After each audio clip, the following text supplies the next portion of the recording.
This channel does not promote any violent, harmful, or illegal activities. All content provided by this channel is meant for an educational purpose only.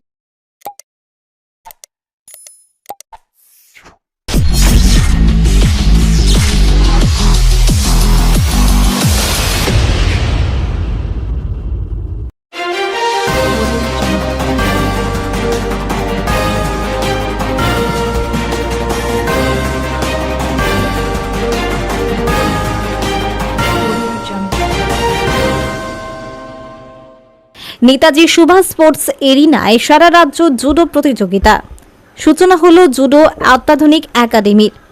জাতীয় handball প্রতিযোগিতার মধ্য দিয়ে পথ চলা শুরু হয়েছিল Netaji Subhas sports এরিনার। এবার টেকনো ইন্ডিয়া গ্রুপ এবং ওয়েস্ট বেঙ্গল জুডো অ্যাসোসিয়েশনের যৌথ উদ্যোগে শুরু হলো রবীন্দ্রনাথ ঠাকুর সারা রাজ্য আমন্ত্রণমূলক জুডো প্রতিযোগিতা। একই সঙ্গে আনুষ্ঠানিক সূচনা হলো আন্তর্জাতিক মানের একটি জুডো প্রশিক্ষণ কেন্দ্রের। শনিবার প্রদীপ প্রজ্বলনের মাধ্যমে চুঁচুড়ার নেতাজি সুভাষ স্পোর্টস এরিনায় অবস্থিত ইনডোর স্টেডিয়ামে প্রতিযোগিতা এবং একাডেমির সূচনা হয়।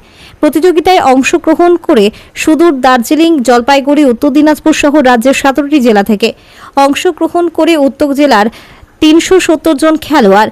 বিখ্যাত জুডো খেলোয়াড় তথা একাডেমির মুখ্য প্রশিক্ষক পার্থ সেনগুপ্ত জানিয়েছেন, প্রতিযোগিতায় ওজনের ভিত্তিতে 52টি বিভাগে খেলোয়াড়রা অংশগ্রহণ করেছেন।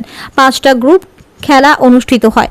প্রথম দিন কিডস এবং সাব জুনিয়র বিভাগ, ক্যাডেট, জুনিয়র এবং সিনিয়র 3 বিভাগে খেলা হবে। পরের দিন প্রতিটি বিভাগ থেকে 4 জন করে প্রতিযোগী নির্বাচিত হবে, তাদের পুরস্কৃত করা হবে। প্রত্যেক জেলার রানার্স এবং উইনার্সদের ট্রফি দেওয়া হবে, সঙ্গে থাকবে শংসাপত্র। শনিবার উদ্বোধনী অনুষ্ঠান উপস্থিত ছিলেন নেতাজি সুভাষ স্পোর্টস এরিনার CEO doctor Tanmoy Raychaudhuri, Techno India গ্রুপের সিওও অভিজিৎ মুখার্জি, সিস্টার নিবেদিতা বিশ্ববিদ্যালয়ের pro chancellor doctor Dhrubajyoti Chatterjee, director Arun Ghosh, Swapan Ghosh, Bhaskar Gupta, Bengal judo অ্যাসোসিয়েশনের senior vice president Dipkumar Saha, বিখ্যাত জুডো খেলোয়াড় পার্থ সেনগুপ্ত, আন্তর্জাতিক রেফারি সমীর পাল প্রমুখ।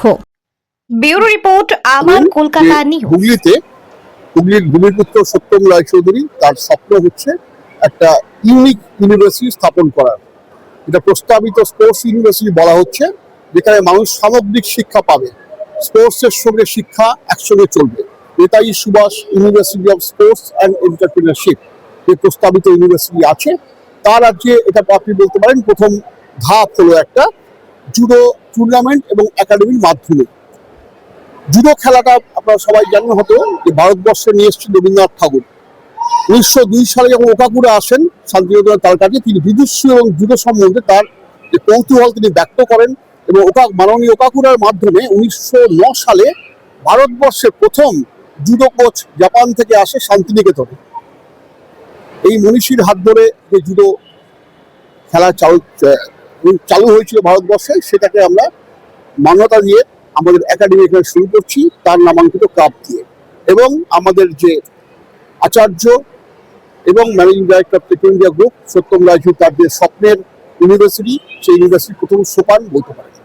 ওয়েস্ট বেঙ্গল জুডো অ্যাসোসিয়েশনের চেয়ারম্যান হিসেবে আমি কিছু বলতে চাই যে আজকে যে অভিনব জিনিসটা এখানে জুডো একাডেমির যে সূচনা হলো, এটা আমাদের পশ্চিমবঙ্গ তথা ভারতবর্ষের একটা অন্যতম দৃষ্টান্ত। এখানে যে আমরা শুনলাম যে আমাদের যে এই আচার্য ম্যানেজিং ডাইরেক্টর সত্যম রায়চৌধুরী, তার যে ইচ্ছার প্রকাশ সেটা আমরা দেখতে পেলাম। ব্যক্তিগতভাবে আমি বলতে পারি, আমি পৃথিবীর বহু জায়গায় ঘুরেছি এবং আমি দেখেছি এই যে কোম্পানিগুলো যারা আছে, তারা যদি এগিয়ে না আসে, তাহলে স্পোর্টস, এই যে ছোট ছোট বাচ্চারা যে তাদের মানসিক এবং চারিত্রিক যে বিকাশ ঘটছে, এটা কিন্তু হতো না। তাই আমি এই টেকনো ইন্ডিয়া গ্রুপে যারা এই সহযোগিতা করে এই অ্যাসোসিয়েশন এবং জুডোকে যে তারা একটা একাডেমি তৈরি করার যে সুযোগ দিল, আমি মনে করি এটা একটা আমাদের বৃহৎ একটা প্রচেষ্টা এবং বৃহৎ আমাদের কাছে দৃষ্টান্ত যে আমরা এখান থেকে ছেলে মেয়ে তৈরি করে ন্যাশনাল, ইন্টারন্যাশনাল এবং আন্তর্জাতিক এবং অলিম্পিকে আমরা নিশ্চয়ই কিছু না কিছু করে দেখাতে পারবো এই সহযোগিতা যদি আমরা পেয়ে থাকি এনাদের কাছ থেকে। তাই আমি আন্তরিকভাবে ধন্যবাদ জানাচ্ছি যে এই একাডেমি, এই এখানকার টেকনো ইন্ডিয়া গ্রুপের সমস্ত যারা ডাইরেক্টর, সিইও, ম্যানেজিং ডাইরেক্টর, সবাইকে আমি আমার আন্তরিকভাবে ধন্যবাদ জানাচ্ছি। নমস্কার।